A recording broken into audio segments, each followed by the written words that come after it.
fresh out the box. Fresh California plums. Welcome to another episode of Fresh Film Fridays, the podcast where two dudes pick the newest films streaming or in theaters and discuss them.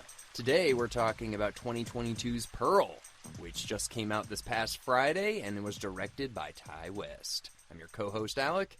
Oh, I'm Eric. Just kidding. It's Justin. Oh, God. Hey, Justin. This is cool, man. You know, I can only think of one other time where a film has had a prequel or sequel come out, like, within 6 months of it. And I want to know if you can think of it, too. You love these movies. So I want to know. Oh, Matrix. Yeah, exactly. Okay. Come on. I don't know. Amateur hour? I don't know how much bath salts you've been smoking this morning. I don't know. But, yeah, so it's like Matrix Reloaded, Matrix Revolution. They both came out in 2003 within, like, 6 months of each other. X, obviously, was a pretty big horror film that came out earlier this year, which we both covered. You can listen to that episode if you want. It came out, a couple months ago. Loved X, and I remember seeing at the end of the movie there was the scene of her, like, praying in the bed or whatever, and that was like, hey, by the way, there's a prequel coming out to this year. So, Well, there's a third one, which I'm assuming is the middle, or like the number 2. It's not number 2. No, so that's a sequel to X. Maxine. Okay, so X is number 2 then. Yeah, so the trilogy goes Pearl, X, and then Maxine, which is Maxxxine. Yeah. I didn't watch the after credits. I waited for like 10 minutes, and then I was like, Jesus, it's taking way too fucking long. Who's in it? Like, it's a story about Maxine when she left X's farm? Yeah, so it's about Mia Goth, the woman who plays Maxine in X. She kills Pearl, gets in the car, drives away, and then that's where that movie's going to pick up. Interesting. It's confusing because Mia Goth is playing so many characters, and, you know, so that's what makes it a little bit confusing, but... And it's airing in 213, which is very weird. Yes. So, yeah, yeah. So it is a little bit confusing. That's A24, you know what I mean? Yeah. How artsy of them. They're like, we're going to confuse people as much as possible, and it's art. I love it. But yeah, so do you know much about the director, Ty West, aside from X? Have you seen any of his other movies? It sounds very familiar. I'm looking at him right now. He did The House of the Devil. Okay, he did VHS. He did one of them, one of the segments from that, yeah. Oh, and he did Wayward Pines, which is a great show that's on Hulu. Yeah, so, like, dude, I think he's kind of becoming, like... I feel like nowadays we've got, like, Jordan Peele, Ty West, like, there's new horror people that are coming in, and, dude, Ty West had a hell of a year. Like, 2022 is his year with X and this, so... I don't know. I like him. I like his work a lot. I forgot this was coming out, and then I saw Epic Film Guys, which is another pod on Twitter. They got to see it early, I think, or they just saw it like immediately when it came out, and I was like, oh shit, I totally forgot Pearl was coming out. Yeah, I mean, it's being pretty heavily marketed in LA. I don't know if Connecticut, they're like, hey, go see this fucking weird movie. But everybody out here, it's a big deal, I think. Just because, like, it kind of gives a nod to that old Hollywood kind of film. Like, it definitely feels kind of like a Wizard of Oz or like one of those Technicolor kind of older 30s, 40s kind of movies. Yeah, well, the cool thing is there were only 6 actors in this movie. So not a lot of people. Yeah. Well, besides, like, those, like, random girls at the church, like... Well, the extras. judges, too. Yeah. Of the audition. But 6 main people. Right. Yeah, no, so there's Pearl, there's the mom, the dad, there's her sister-in-law, and then there's the boyfriend, or the guy that she hooks up with, the projectionist. Yeah. But what did you think? It was good. I mean, right off the bat, I liked X more. I would not say this was scary. They did a very good job at making it, like, it was unsettling to watch. Like, Mia Goth did a great job of being, like, seemingly normal, but obviously there was something, like, wrong with her. Like, when she stabbed the goose, I was like, oh, this is kind of fucked up. Yeah, it just starts off and you're just like, okay. She just murders a goose out of nowhere, but it seems kind of, like, lighthearted. Yeah, right off the bat, it got a 7.6 where X got a 6.6. We can touch on that later, but it was definitely a good movie. She did a great job, and it was also cool to see how, like, I was confusing her and Maxine in the beginning because I totally forgot that, like, for some reason I thought, like, a spell was on the house and she, like, didn't age because it was literally like the two girls are identical in both movies. Mm-hmm. I wish they almost like dyed her hair different in X or Yeah. something, because I was know. it had been like what, a few months since it came out, right? Like 6 months ago, maybe 4 months ago. Yeah, X came out, like earlier this year, yeah. So I wish I had the time to see it again, but I just didn't. I agree with you, actually. I think that if Maxine, Mia Goth's Maxine in X had blonde hair, red hair, any different color hair, I think that would have really helped, actually. And actually, it probably would have even made more sense if she was blonde, because they say that thing in this, and I feel like that would even piss her off even more if Mia Goth's character was blonde in X. Mm-hmm. So yeah, it does get a little bit confusing, but basically just look at it like the old woman from X, the lead antagonist in X, this is just her prequel story. That's just the way to look at it. Yeah, I do wish, though, because, I mean, if Maxine is going to be a sequel to X, what happened between... So she's like, what, 18 or 19 in 1918 when Pearl takes place, and then X takes place. This is like a 60-year gap. Yeah, so yeah, there's a solid 50, 60 years that we don't really know what happens. All we know is that at the end, when Howard comes back from World War I, and he's like, what the fuck? Yeah. That's the same guy from X, because his name is Howard in So X. I would really like an in-between movie where it shows, Howard is, somehow he's okay with the fact that she's nuts and killed her family, and then also killed his sister. And then I wish they'd kind of show the 40 years of them being married, and like people stopping by or like renting out their farmhouse, and them just like slowly collecting and killing people over time. Maybe Maxine will touch on that, where it'll kind of be like, hey, you were at that house. Like, do you know what that house is? And they like kind of explain maybe like what those people did throughout the 40s and 50s and Great Depression. Like, yeah, you're right. There's an interesting story of those decades of what else happened at that farmhouse. Because there's a long time. Like, it literally, like, he just walked through the door, and then X takes place where they're, like, 100 fucking years old and just, like, killing everybody. Right. Only thing that I found stupid in this movie and a little unrealistic was when... I love live events, but I hate buying tickets. The hidden fees suck, and coordinating with friends is a nightmare. I always end up fronting a bunch of money and then chasing down my friends to get reimbursed. And if they flake, I'm stuck with the whole bill. But then I discovered Fanimal. Fanimal has tickets to everything, and there are no fees. The price you see is the price you pay. Not only are the prices transparent, but they're almost always lower than anywhere else I look. And for any hot tickets, like Lollapalooza, or a Dodgers game, or a weekend concert, Fanimal is always the cheapest option. Nobody goes to live events alone, so why buy tickets alone? Fanimal's patented group purchase makes it easy. First, you set a minimum size for your group, and choose the number of tickets you want to pay for yourself. Then you invite friends. When the minimum size is met, everyone gets charged and receives their tickets. If the minimum size isn't reached in time, nobody gets charged. You don't commit until your friends do. And Fanimal has amazing customer service. Check out their hundreds of 5-star reviews. The next time you need tickets, go to Fanimal.com or download the Fanimal app and sign up with code HORROR for $20 of credit towards your first purchase. Check out Fanimal and experience more. She went back to the projectionist, like the movie theater, and knocked on the door. She did like a very faint knock, and he opened within seconds, and then he walked back like a quarter mile to where his room was, and I'm like, how the fuck did you hear that? I noticed that too, actually, but yeah, I don't know. I mean, that's not... That was it. That was it. Yeah, I mean, you could fill in the blank and say, like, hey, maybe he was just, like, doing something near the door, but whatever. Yeah, if that's your biggest gripe, then that's not that bad. I love how they showed the alligator or crocodile had babies, so clearly in X, like, I'm assuming, they grew up, and that's, like, her baby that she's feeding. Mm-hmm.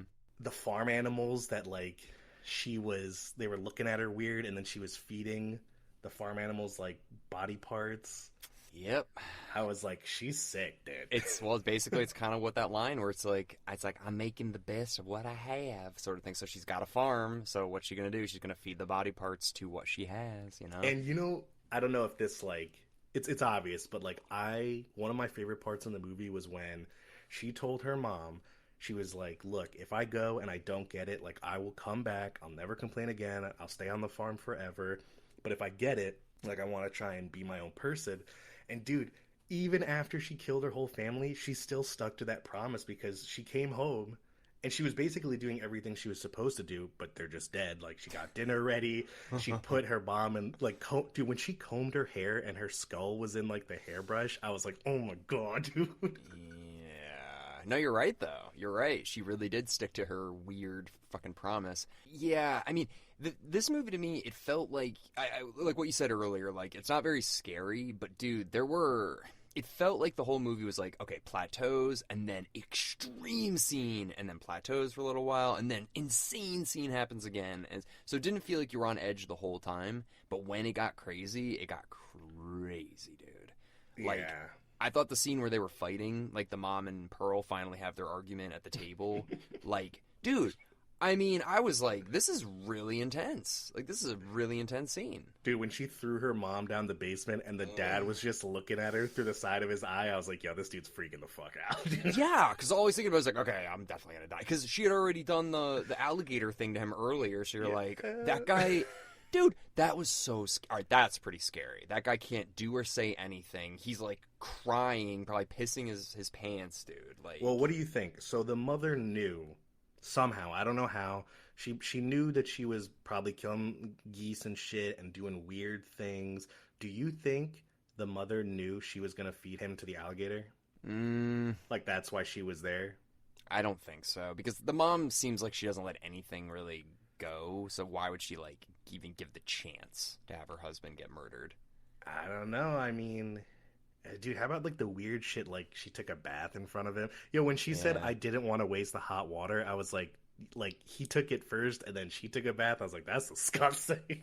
Yeah, I mean, we also need to look at this movie like it's 1918, rural Texas, you know, like, I don't know. Well, they're talking about germs. It's like dirt soup. Yeah, no, I agree, yeah.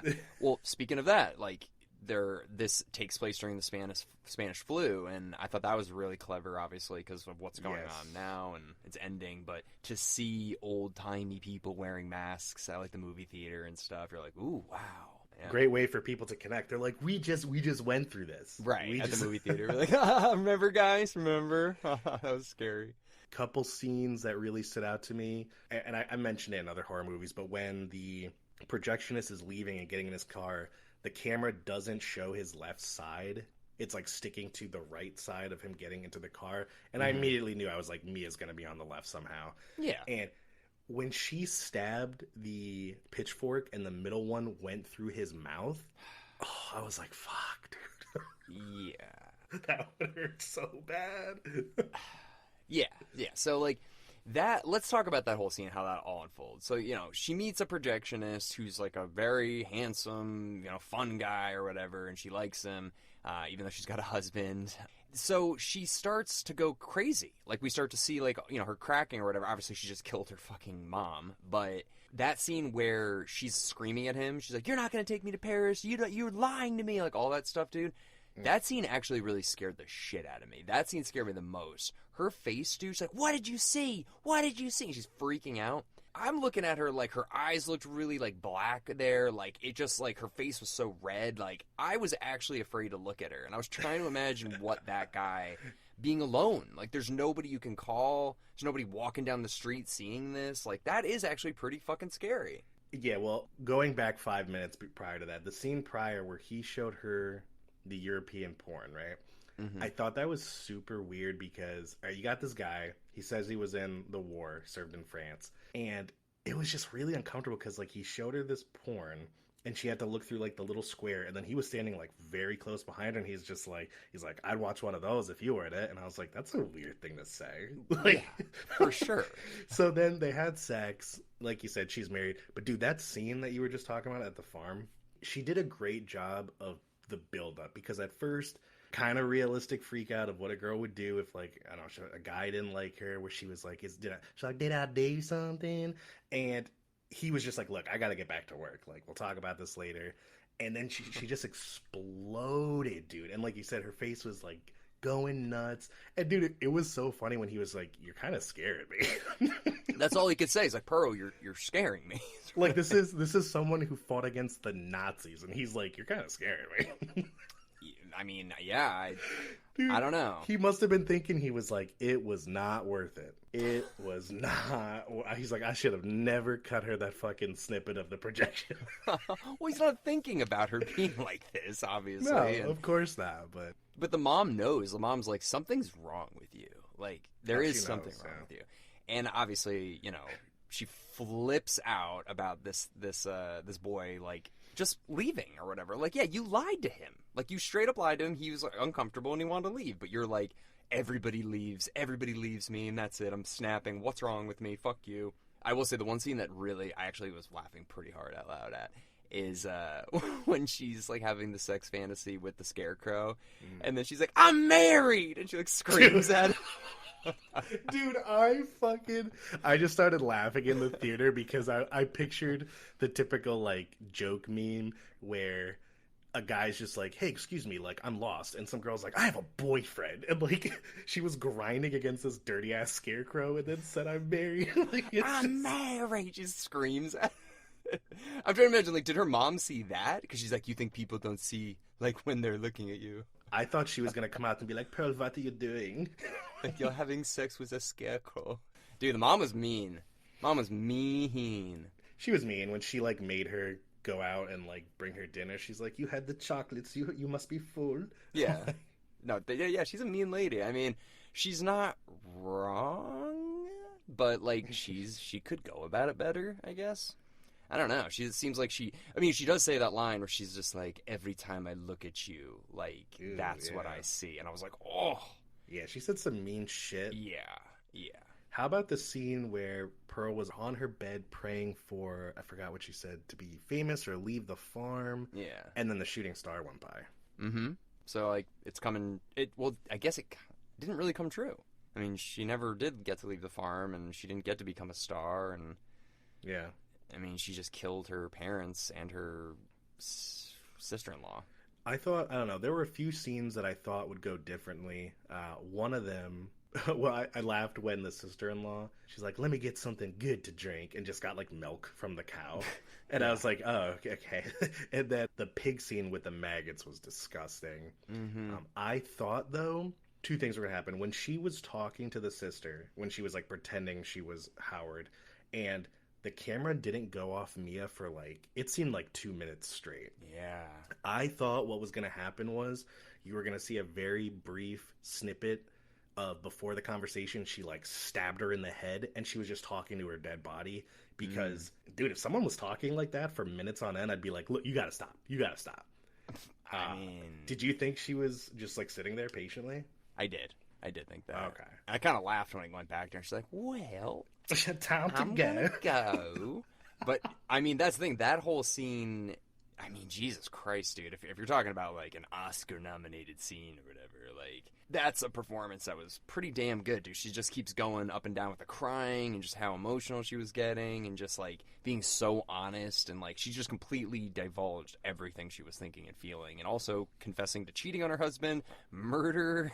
Like, dude. Yeah, that was an intense scene. And it didn't break once. I mean, seriously, how many fucking performances do you think a person has like that in them to be like, you fucked that one line up, we gotta take it again? Like, I don't think you can get that too many times. Yeah, it was great. I was trying to see if it looked like they kind of spliced it together, if it was different scenes, but I think she just, like, improv went off with it. Maybe. And the second thing that I thought was going to happen was, I thought, and again, like, I was forgetting scenes from X, I thought she killed Howard, right? So when she was, like, mad, he's just like, he's never coming back. Like, for some reason, I thought she killed him on the farm, and then he showed up, and I was like, oh, yeah, I don't know what I'm talking about. But it's kind of funny because everyone she killed, they kind of put themselves in a bad situation. Not that they thought she was, like, a murderer, but the projectionist, you know, kind of, like, flirted with her and then drove out to her farm. And then the sister, like, walked her back and then was like, tell me what's on your mind. Imagine if she just walked her back and was like, later,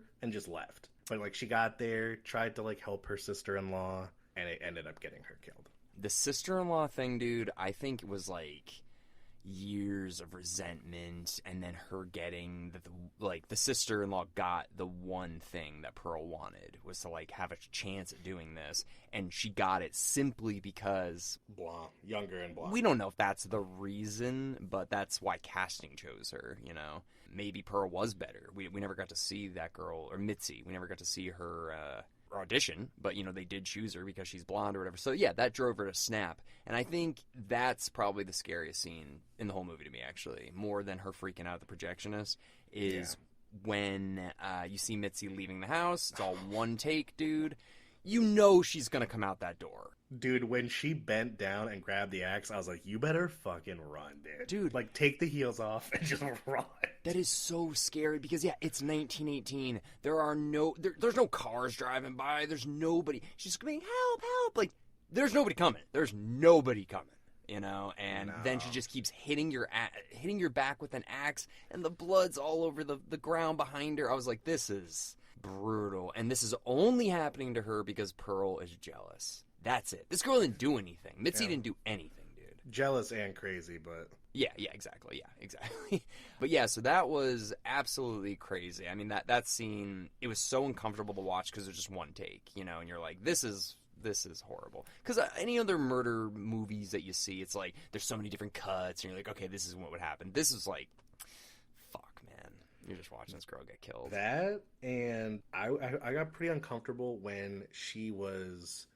I don't know if she was bathing or feeding her dad, but she started she was like, are you still in there? And then she started like putting her hand on his throat, and you could tell he was kind of like what's going on? And I was like, this is fucking weird, dude. I think she was basically just trying to see, like, are you like mentally still there? If I kill you, is like that big of a deal, sort of thing. I don't know.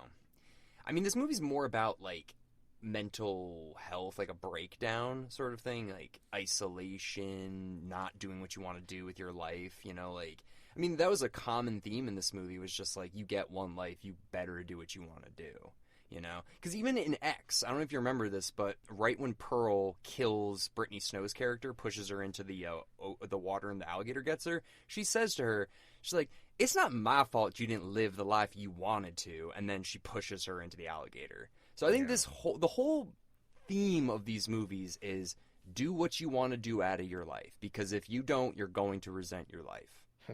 Because if you don't, a giant alligator might eat you. Funny though, Brittany Snow also has blonde hair. Mm-hmm, exactly. And it's also funny that they were shooting a porno there when that's the film that the projectionist showed her. So it's cool how it all kind of lines up. Mm-hmm. And I think you're right. Like, they were on a secluded farm in 1918. The dad was disabled. The mom was super mean German lady. And all of those things together just probably didn't help her mental state. And she just, like, maybe if the mom was nice, it would have gone differently. Right. And her husband's gone. Her husband's at war. Yeah. And when also, he didn't have to go. If you remember, the sister said the doctor would have, like, written he couldn't, you know, he didn't have to go. Do you remember that? Yeah, but I'm trying to think, like, why he went. Well... I mean, he just wanted to go, but the doctor was going to write some medical condition because they were, like, wealthy and knew him. But even weird scenes like her crushing the alligator egg. I was trying to think why she did that when she liked the alligator. She was feeding it and shit. I wasn't sure if that was the alligator or a chicken egg. I didn't know what that was. I thought that was because she jumped in the lake or the river or whatever and got the egg. So I'm trying to wonder... It might have been. I don't know. Oh, dude, that might have been because didn't she say she lost a kid? Like, she was pregnant? Oh, yeah. And it died, and so she killed that one. Weird shit, dude. It was done really well. Mia Goth did a great job. And she hasn't been in, like, she's been in a good amount of movies, but, like, no, like, crazy blockbusters that, you know, like... Yeah. Have you ever heard her, like, the way she speaks in real life? No, but I am seeing she's from England. So yeah, she's like, hello, Dave. Like, she has, like, a very, like a very specific English accent, too. It's like, not like a Newsies English accent? Kind of like a Cockney. Not really. Hello, Dave.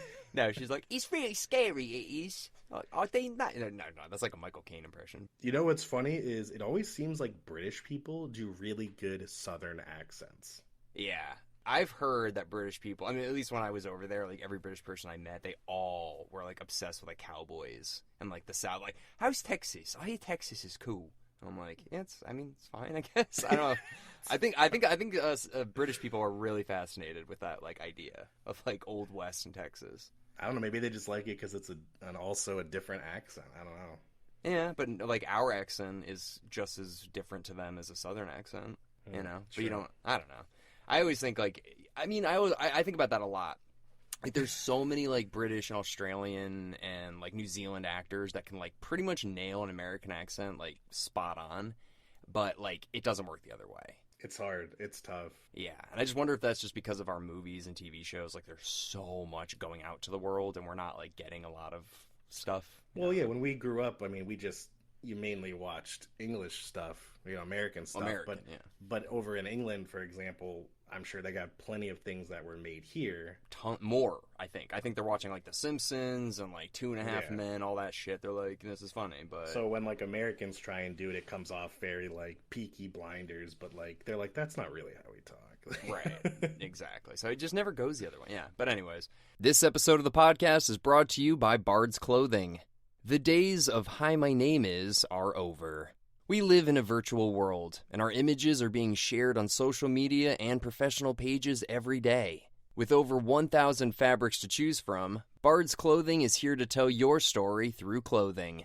Make sure the image you want people to have of you is the one you're sending, because by the time you get face-to-face, their minds might already be made up. Quality clothing all made here in America. Head on over to www.bardsclothing.com or follow them on Instagram @bardsclothing. But yeah, dude, I thought this was really interesting. I also didn't think it was, like, really scary in the traditional sense, but you just don't know, like, who's unhinged, the period of time, like, how scary it would have been to not be able to call for help or go outside and see somebody, and the isolation of it was just terrifying. So, dude, when she threw her mom in the basement, like the cellar, and then when she like kicked her and she like flew down the stairs, I was like, holy crap, dude. Like, yeah, she fucking tossed her down there. And then at the end, before the end scene when Howard came home, she put her arms around her and was just holding her like mutilated, week-old corpse. Mm-hmm. And she pictured her like singing a German song, and I was like, she's fucked, man. Yeah, she's crazy, dude. I mean, she regrets what she did.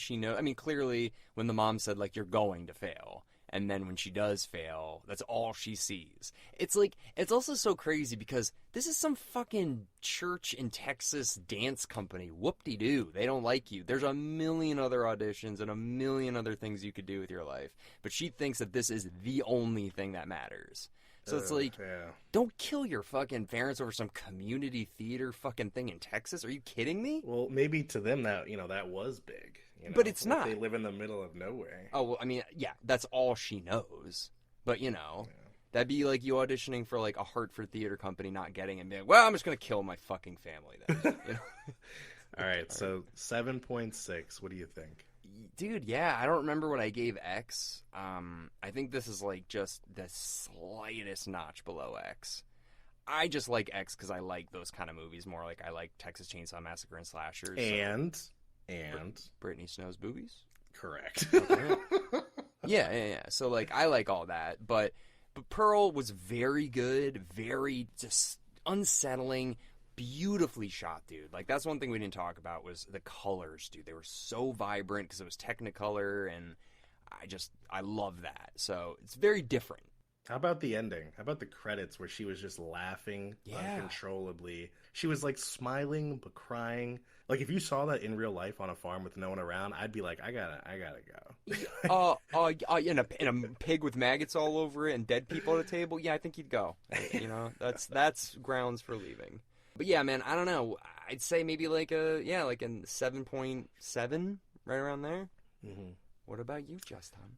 Yeah, I don't remember what I gave X, but I would say the same. I would just give it like 0.5 below X. Not that it's not as good of a movie.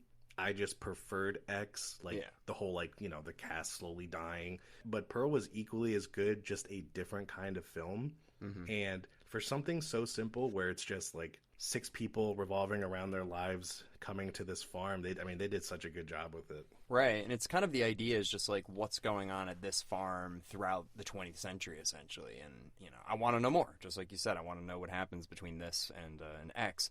Also, just so you know, I looked up a little bit more about Maxine. It takes place in 1985.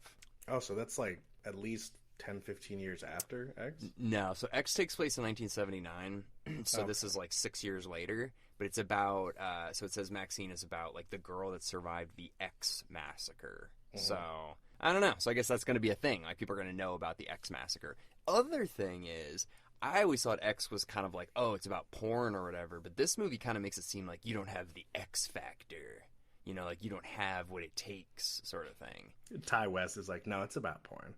Well, that's the thing. I don't know. Yeah, because they make it seem like it's about porn, but then also like, where she has to stand on her mark during the audition, that's an X, know, and so there was a lot of like little, like, what does X really mean? Does it mean 10? Is it the Roman numeral? I don't know. Anyways, I would definitely say if you liked X, go check this out, and I'm very glad I saw it. I'm glad I saw it in theaters to really see those colors so vibrant on a big screen. When I saw it with Jack Baca, and when we left, he was like, I think I need to take a break from A24 for a little while.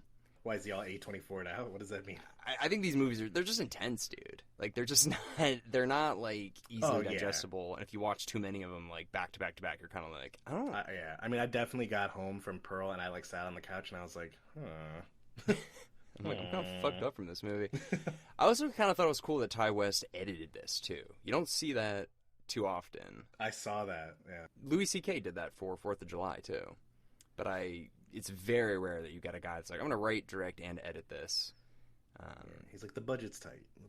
I mean, well, that's the thing, dude. Like, he got a budget to make X, and he comes back with this and X. So he's probably like, I don't know, I can't pay a fucking editor. I got to do this myself. So, anyways, I really enjoyed this. Yeah, so I definitely think people should check it out if you like it. Barbarian 2, go see that. Like, go support these horror films because, like, we want to get more of these. We don't want Fast and the Furious 11 and like, who wants Hobbs and Shaw's 6? Do we really want that? What about this? Okay, so Toretto and his crew are driving on a dirt road in Texas, right? And he's like, we're running low on gas. We should settle in for the night. And they pull up to this farm. And he knocks on the door, and Mia Goth comes, and she's like, "Hello," and it just goes like X X X, and it just goes. Oh, so it's like because Triple X with yes. Vin Diesel, but so it's like a Vin Diesel meets X meets Fast and the Furious. Correct. Oh God, I'd watch it. I know you would. Like, what if Vin Diesel is fist fighting Mia Goth? I mean, it'd be terrible. You know what? I just figured it out, dude. The Fast and the Furious movies are so popular. What's the most popular type of porn right now? Step-sibling porn. Why? Fast and the Furious family, step-sibling porn. There we go. There we go. It's all about family. We figured it out, Justin. That's why there's so much step-sibling porn. So Fucking Fast and the Furious. You're saying Vin Diesel is into incest? He's all about family. All right. Anyways. It's time to end it. All right. Well, everybody, thank you very much for listening to our discussion on Pearl today. If you haven't had a chance yet, you can go back and listen to our episode on Jaws, which just came out this past Monday. And this upcoming Monday, we have Hostel, which is going to end our current Wheel of Horror, and we'll jump into our October one. So check out Hostel, and we'll see everybody next week with something fresh.